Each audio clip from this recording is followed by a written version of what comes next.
What's up, owner investor? In this video, we are going to talk about the problem that Planet Fitness is solving for its customers.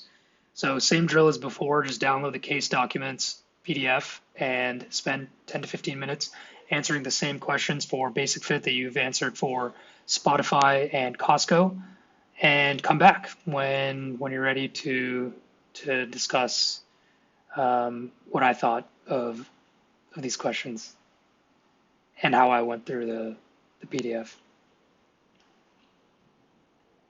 Okay, cool. So now that you've gone through it yourself, I'm just going to move my face here. Okay, so Basic Fit is Europe's largest and fastest growing fitness chain with 1,200 clubs, 3.3 million members across 6 countries. So it's kind of the Planet Fitness of Europe. Now, I included this first slide on purpose because there's a lot of marketing fluff in here, right? We are a mission-driven company that offers affordable, high-value fitness solutions. Our self-developed, maintained app. There's a lot of fluff in here, right? What we're really looking for is numbers, clear, direct message of why this business exists, what it's trying to solve, and the team here is, unfortunately, in the investor materials, giving a lot of excess information.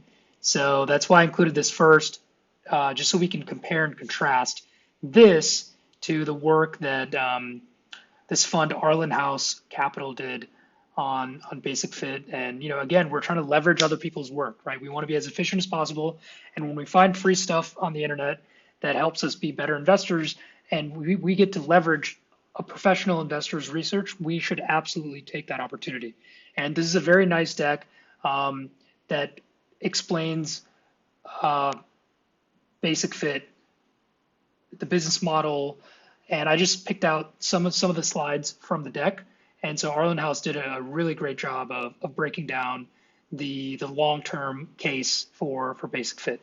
So the story of Basic Fit is basically before Basic Fit, you had these gyms like it's like your 24-hour fitness in America, or like Gold's Gym, right? They had all these amenities that not everyone used, like the swimming pools, the daycare centers, the steam rooms. Don't get me wrong, those amenities are nice, but they also drive up the cost of the membership for everyone, and not everyone wants to use all those amenities. Some people just want to use the treadmill and the dumbbells, and that's it, right? And so the story is very similar to Southwest and Planet Fitness, where you have this old industry that had all these amenities, and along comes a new player that says, hey, we're going to get rid of all these extra amenities that a lot of people don't want, and we're just going to go after this new customer base that just wants the few key amenities that really matter to them, the few features that matter to them.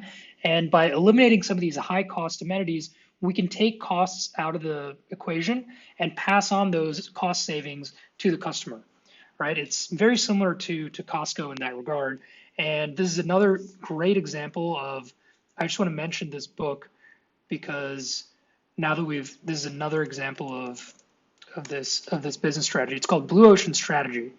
And this book talks a lot about this idea where you don't necessarily have to compete with the existing players, right? You can go after a whole new customer segment by solving a customer problem that's not being addressed by the current offerings that are on the market, by the incumbent players, if you will, right?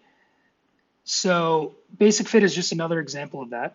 And now we have some numbers, right? So now we see from an investor's perspective, what are the key numbers that they focus on?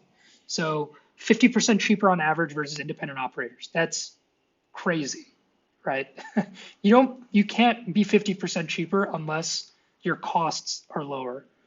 And the other thing is equipment is refreshed frequently. A lot of the independent, like single location mom and pop guys, they don't have the budget to refresh the equipment as often as Basic Fit. So this is another thing where when you're looking at one company, you can look at a similar company in another geography to learn more about the business model, right? So this idea of getting people off the couch instead of competing for the same members that the rest of the operators in the US were competing for, Planet Fitness just went after the couch potatoes. So Basic Fit is doing a similar thing in Europe, right? This is how powerful this can be. From 2011 to 2019, there were 12.8 million new members that were added to the entire fitness industry that belonged to that signed up for a gym membership that didn't sign up for a gym membership before.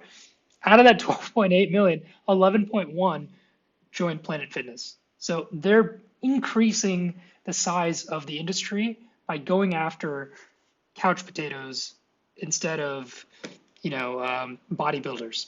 Like if you ever see one of Planet Fitness's commercials, they really highlight this difference, right? So differentiated model, 80% underserved. What they're referring to here is, I think the US has about 20 to 25% of the population belongs to a gym.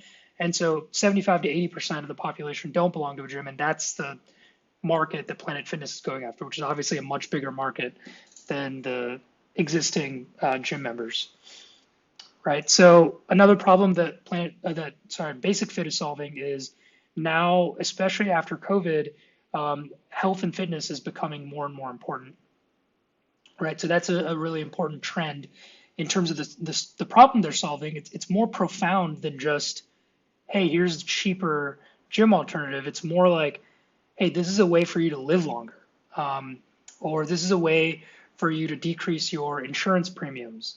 This is a way for you to spend more time with your kids, right? So the problem is it's a deeper issue than just a cheaper alternative.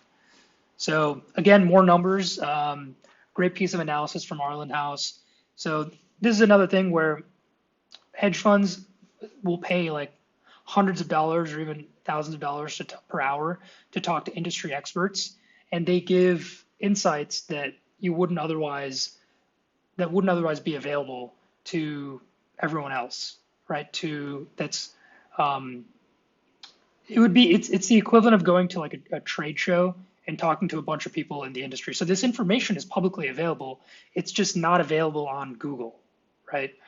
And because hedge funds manage a lot of money, they charge fees, they can afford to do this, but we can't. But when they put up their stuff for free online, we can leverage their research, right? So Arlen House's research suggests that just to break even on their costs, an independent operator has to charge nearly 30 euros a month, but Basic Fit can charge 10 euros a month because their costs are lower. And this is how they've broken it down based on conversations that they've had with people that work in the industry that have, and again, this is not like exact numbers. These are all always estimates, but it's about directionally kind of, and triangulating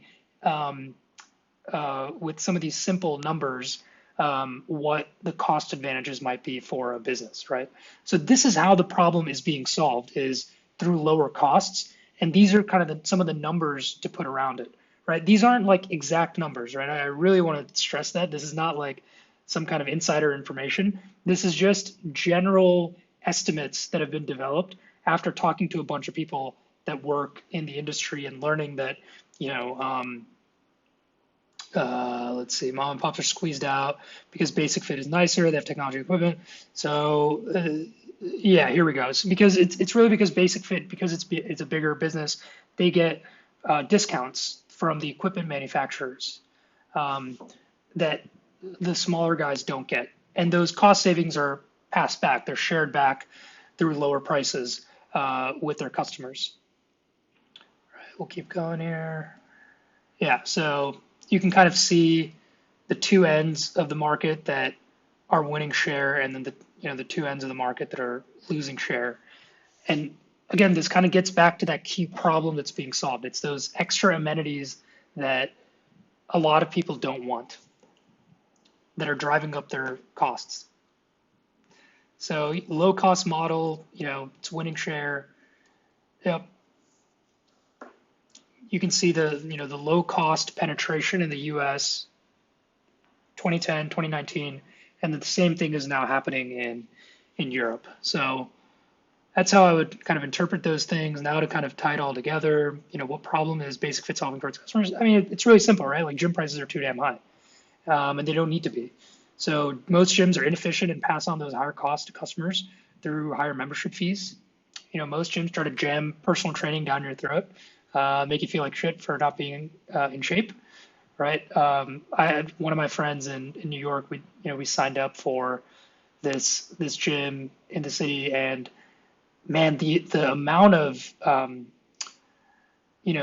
hoops that he had to jump through to to cancel his membership because he moved to a different part of Manhattan was insane. Like, and then there was like this like 6'4", like jacked trainer at the gym that he was like getting in my friend's face about canceling and using these like boiler room sales, like used car salesman tactics to try to get him to stay and try to like make him feel like crap.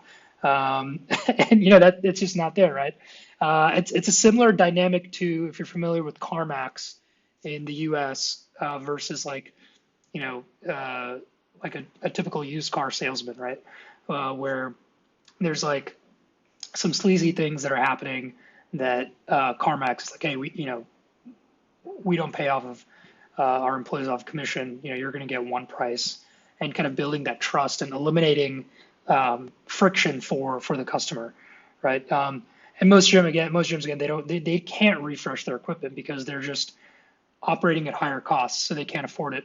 Whereas Basic Fit can, and so they'll win share, which allows them to get bigger, which means they can do a better job for customers, which means they'll win even more share, right?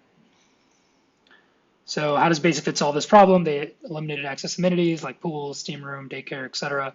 And they also use technology that I don't think this was mentioned in the case docs, but they use a lot of technology to eliminate labor costs. Like they have a lot of monitoring systems that, if you're doing something strange in the gym, like a voice will come from the intercom and tell you to knock it off.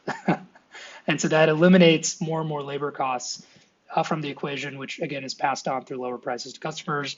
To a large extent, they do go after the couch potatoes like Planet Fitness, but it's also, I would say it's more similar to Crunch actually than Planet Fitness in the business strategy. But in terms of scale relative to their other competitors, it's more similar to Planet Fitness because Basic Fit is just way bigger. So those are things we'll talk about in the next sections when we talk about can the business defend itself against competition. But for now, it's just this idea of they're creating a whole new market by solving a problem that hasn't been solved by the existing industry incumbents. Whoops, that's a typo. So who are Basic Fit's customers and Basic Fit target? Yeah, so it's a customer-facing company, skews younger, more budget conscious.